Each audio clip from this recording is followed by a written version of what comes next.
وَمِنَ النَّاسِ مَن يُعْجِبُكَ قَوْلُهُ فِي الْحَيَاةِ الدُّنْيَا وَيُشْهِدُ اللَّهَ عَلَى مَا فِي قَلْبِهِ وَهُوَ أَلَدُّ الْخِصَامِ۔ اور لوگوں میں سے ایک شخص ایسا ہے جس کی بات آپ کو دنیا کی زندگی میں اچھی لگتی ہے اور وہ اپنے دل کے خلوص پر اللہ کو گواہ بناتا ہے کہ وہ اللہ کو گواہ بنا کر کہتا ہے کہ میں تو بہت ہی خالص شخص ہوں۔ وَهُوَ أَلَدُّ الْخِصَامِ، حالانکہ وہ بہت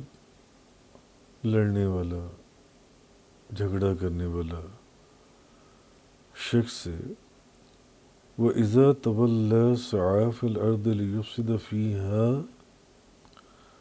اور جب وہ پیٹھ موڑ کر جاتا ہے تو اس کی یہ کوشش ہوتی ہے کہ زمین میں فساد برپا کرے۔ وَيُهْلِكَ الْحَرْثَ وَالنَّسْلَ، اور کھیتوں کو برباد اور جانوروں کو ہلاک کرے۔ وَاللَّهُ لَا يُحِبُّ الْفَسَادَ، اللہ فساد کو پسند نہیں فرماتا۔ وَإِذَا قِيلَ لَهُ اتَّقِ اللَّهَ أَخَذَتْهُ الْعِزَّةُ بِالْإِثْمِ فَحَسْبُهُ جَهَنَّمُ، اور جب اس سے کہا جاتا ہے کہ اللہ سے ڈرو تو وہ ضد میں آ کر اور گناہ کرتا ہے، سو اس کے لیے جہنم کافی۔ وَلَبِئْسَ الْمِہَادُ، اور وہ تو بہت ہی برا ٹھکانہ ہے جہنم جو ہے۔ امام احمد، امام بخاری، امام مسلم، امام ترمذی، امام نسائی، امام بھیکی، بے شمار محدثین نے حضرت عائشہ صدیقہ طیبہ طاہرہ زاہدہ عابدہ رضی اللہ تعالی عنہا سے روایت کیا۔ وہ فرماتی ہیں کہ نبی کریم صلی اللہ علیہ وسلم نے فرمایا، اللہ تعالیٰ کے نزدیک سب سے زیادہ مبغوض شخص جو ہے وہ الد الخصام ہے، لڑنے والا، جھگڑنے والا۔ اور امام ترمذی اور امام بھیکی نے حضرت ابن عباس رضی اللہ تعالیٰ عنہ سے روایت کیا کہ نبی کریم صلی اللہ علیہ وسلم نے فرمایا کہ تمہارے گناہگار ہونے کے لیے یہ کافی ہے کہ تم ہمیشہ جھگڑتے رہو، چونکہ آیات چل رہی تھیں حج کے متعلق، حج کا ذکر چل رہا تھا، اور آیات حج میں اللہ تعالیٰ نے اس شخص کا بیان فرمایا تھا جو صرف دنیا میں رغبت رکھتا ہو، جس کی رغبت صرف دنیا میں ہو اور صرف دنیا کے حصول کی دعائیں کرتا ہو، تو اس کے لیے اللہ تبارک و تعالیٰ نے ارشاد فرمایا تھا کہ اس کا آخرت میں کوئی حصہ نہیں ہے، اس کے لیے آخرت میں کوئی حصہ نہیں ہے۔ جو صرف دنیا کا مال یا دنیا کی خواہش یا دنیا کی نعمتوں کے لیے وہ حج کرتا ہے یا حج کے لیے جاتا ہے، وہ شخص سے تو چونکہ وہ صرف دنیا میں رغبت کرتا ہے اور صرف دنیا کے کو حاصل کرنے کے لیے کہ مجھے دنیا کی نعمتیں مل جائیں، دنیا کی آسائشیں مل جائیں اور دنیا کی دولت مل جائے، وہ حج کے دوران بھی یا عمرے کے دوران، حج کے دوران بھی وہ انہی چیزوں کی دعائیں کرتا ہے، تو اس کا ذکر پیچھے ان آیات میں چل رہا تھا، یعنی اس شخص کا ذکر فرمایا گیا تھا جو دنیا کے اندر رغبت رکھتا۔ پھر اس کے بعد آپ کو یاد ہوگا کہ اس شخص کا ذکر فرمایا گیا تھا جو دنیا میں بھی رغبت رکھتا ہے اور آخرت میں بھی رغبت رکھتا ہے، وہ اللہ سے دنیا کی بھی خیر بھلائی اور نعمتیں اور برکتیں اور رحمتیں مانگتا ہے، اور آخرت کی بھی اللہ سے خیر بھلائی نعمتیں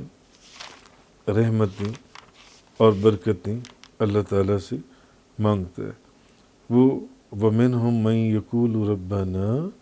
آتِنَا فِي الدُّنْيَا حَسَنَةً وَفِي الْآخِرَةِ حَسَنَةً، جو دنیا کی بھی بھلائی مانگتا ہے اور آخرت کی بھی بھلائی مانگتا ہے، وَقِنَا عَذَابَ النَّارِ۔ تو ایک اس شخص کا ذکر ہوا جو فَمِنَ النَّاسِ سے جو صرف کیا کہتا ہے، مَن یقول ربنا آتنا فی الدنیا، صرف دنیا، مجھے دنیا چاہیے، وما لہ فی الآخرۃ من خلاق، اس کے لیے آخرت میں کوئی حصہ نہیں ہے۔ مگر ایک وہ شخص ہے جو دنیا کی بھی بھلائی مانگتا ہے اور آخرت کی بھی بھلائی مانگتا ہے۔ اب ایک بندہ تو وہ ہو گیا جو صرف دنیا مانگتا ہے، اور ایک شخص وہ ہو گیا جو دنیا بھی مانگتا ہے اور آخرت بھی مانگتا ہے۔ یہ دو چیزیں، مگر یہاں یہ تو دو قسمیں ہو گئیں لوگوں کی، مگر یہاں دو قسمیں اور بھی ہیں۔ ایک وہ شخص جس کی رغبت نہ دنیا میں ہو اور نہ آخرت میں ہو، یعنی ایک تو وہ شخص ہے جو صرف دنیا مانگتا ہے، ایک وہ شخص ہے جو دنیا بھی مانگتا ہے اور آخرت بھی مانگتا ہے، اور ایک وہ شخص ہے جو نہ دنیا مانگتا ہے نہ آخرت مانگتا ہے، اور ایک چوتھا شخص بھی ہے، جیسے ادھر ایک شخص تھا جو صرف دنیا مانگتا تھا، ایک چوتھا شخص اور بھی ہے جو صرف آخرت مانگتا ہے، جو صرف آخرت مانگتا ہے۔ جیسے ادھر ایک شخص تھا جو صرف دنیا مانگتا تھا، دنیا کی چیزیں، دنیا کی دولت، اس کو آخرت سے کوئی مطلب نہیں تھا۔ تو ایسے ہی اب اگر ادھر کو دیکھیں تو ادھر ایک شخص ایسا بھی ہے جو صرف آخرت کو مانگتا ہے، اور ادھر ایک شخص ایسا تھا جو دنیا بھی مانگتا تھا اور آخرت بھی مانگتا تھا۔ تو اسی طرح اس کے اگینسٹ میں ایک شخص ایسا بھی ہے جو نہ دنیا مانگتا ہے نہ آخرت مانگتا ہے، نہ اس کی رغبت دنیا میں نہ آخرت میں۔ تو ایک شخص تو وہ ہو گیا کہ جس کی رغبت صرف دنیا میں، اور دوسرا شخص وہ ہو گیا جس کی رغبت دنیا میں بھی ہے اور آخرت میں بھی ہے، اور تیسرا شخص وہ ہو گیا جس کی رغبت نہ دنیا میں ہے نہ آخرت میں، اور چوتھا شخص وہ ہو گیا جس کی رغبت صرف اور صرف آخرت میں ہے۔ آپ سمجھے آپ، جس کی رغبت صرف، تو دو قسمیں اور بھی ہیں کہ جس کی رغبت صرف آخرت میں ہو اور وہ آخرت کی خاطر دنیا کو چھوڑ دے۔ ان آیات کے بعد اس شخص کا بھی ذکر آئے گا۔ مگر اچھا، اب یہ جو آیات میں نے آپ کے سامنے تلاوت کی، وَمِنَ النَّاسِ مَن يُعْجِبُكَ قَوْلُهُ فِي الْحَيَاةِ الدُّنْيَا وَيُشْهِدُ اللَّهَ عَلَى مَا فِي قَلْبِهِ وَهُوَ أَلَدُّ الْخِصَامِ، اور لوگوں میں سے ایک شخص ایسا ہے جس کی بات آپ کو دنیا کی زندگی میں اچھی لگتی ہے اور اپنے دل کے خلوص پر اللہ کو گواہ بناتا ہے، حالانکہ اس کے دل میں خلوص نہیں ہے۔ وہ بظاہر تو اللہ کو گواہ بنا رہا ہے مگر اس کے دل میں خلوص نہیں ہے، اور اوپر سے وہ بہت زیادہ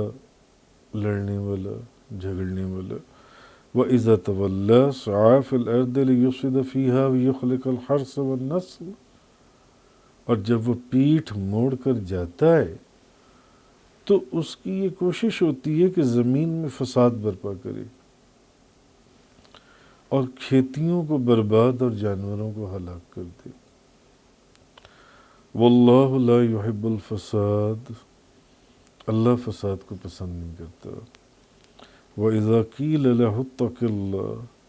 اخذتہ العزت بالاسم، اور جب اس سے کہا جاتا ہے کہ اللہ سے ڈرو تو وہ ضد میں آ کر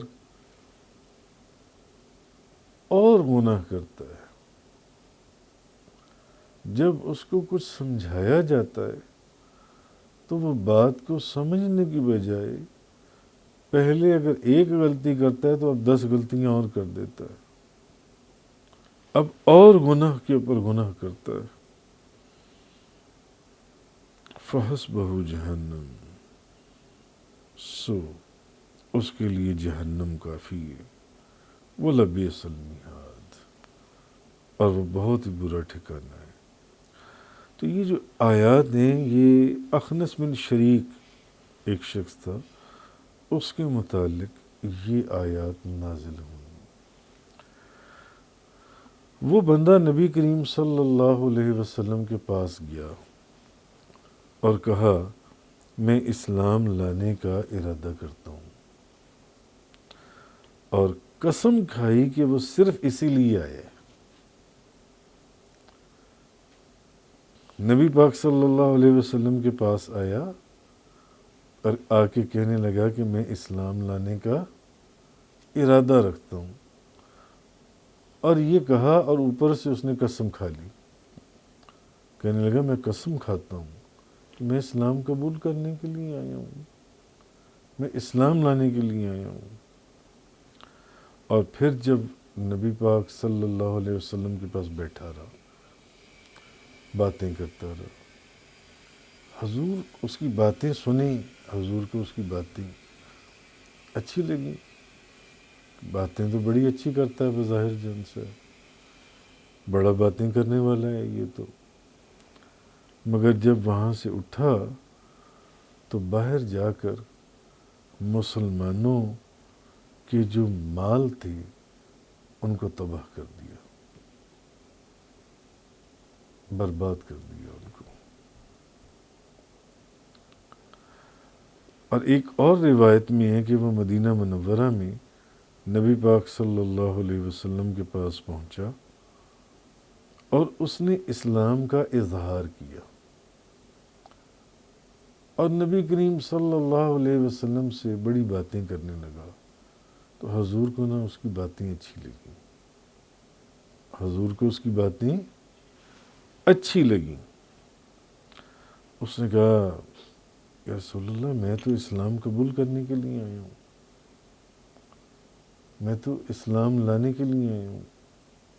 کہ میں اسلام قبول کر لوں، اور اللہ خوب جانتا ہے کہ میں اپنی بات میں سچا ہوں، میں اپنی بات میں سچا ہوں۔ پھر جب نبی پاک صلی اللہ علیہ وسلم کے پاس سے اٹھا اور مسلمانوں کے کھیتوں اور مسلمانوں کے گدھوں کے پاس سے گزرا تو اس نے مسلمانوں کے کھیتوں کو آگ لگا دی، اور حضور کے پاس بیٹھ کر کیا کہہ رہا تھا کہ یا رسول اللہ میں تو بڑا سچا ہوں، میں تو آپ کا خادم ہوں، میں تو آپ کا نوکر ہوں، میں تو اسلام قبول کرنے کے لیے آیا ہوں، اور اللہ جانتا ہے کہ میں بہت سچ بولتا ہوں۔ اور حضور کو اس کی باتیں اچھی لگنے لگی، مگر جب وہ حضور نبی کریم صلی اللہ علیہ وسلم آپ کے پاس سے اٹھا اور مسلمانوں کے کھیتوں میں سے گزرا تو اس نے مسلمانوں کے کھیتوں کو آگ لگا دی، اور مسلمانوں کے جو گدھے کھڑے تھے ان کی کونچیں کاٹ دیں۔ تب اس شخص کے متعلق یہ آیات نازل ہوئی، یہ والی آیات اخنس بن شریک کے متعلق، وَمِنَ النَّاسِ مَن يُعْجِبُكَ قَوْلُهُ فِي الْحَيَاةِ الدُّنْيَا وَيُشْهِدُ اللَّهَ عَلَى مَا فِي قَلْبِهِ وَهُوَ أَلَدُّ الْخِصَامِ، اور لوگوں میں سے ایک شخص ایسا بھی ہے جس کی بات آپ کو دنیا کی زندگی میں تو اچھی لگتی ہے، اور اپنے دل کے خلوص پر اللہ کو گواہ بناتا ہے، حالانکہ وہی شخص ہے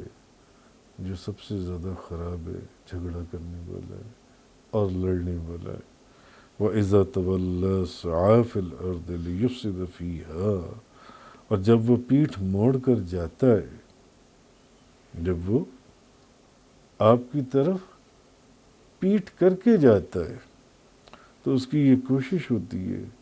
کہ زمین میں فساد برپا کرے اور کھیتوں کو برباد اور جانوروں کو ہلاک کرے، حالانکہ آپ کو وہ یہ کہتا ہے کہ میں بہت سچا انسان ہوں، اور اللہ بھی جانتا ہے کہ میں بہت سچ بولنے والا ہوں۔ واللہ لا يحب الفساد، اللہ فساد کو پسند نہیں فرماتا۔ وَإِذَا قِيلَ لَهُ اتَّقِ اللَّهَ،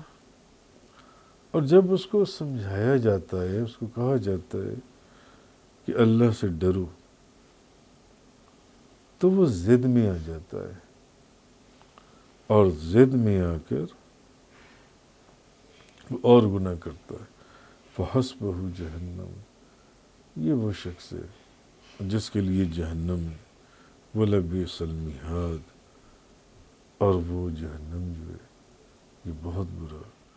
ٹھکانہ ہے۔ تفسیر قرآن کا یہ لیکچر انگلش میں سننے کے لیے براہ کرم ڈسکرپشن میں موجود لنک پر کلک کریں۔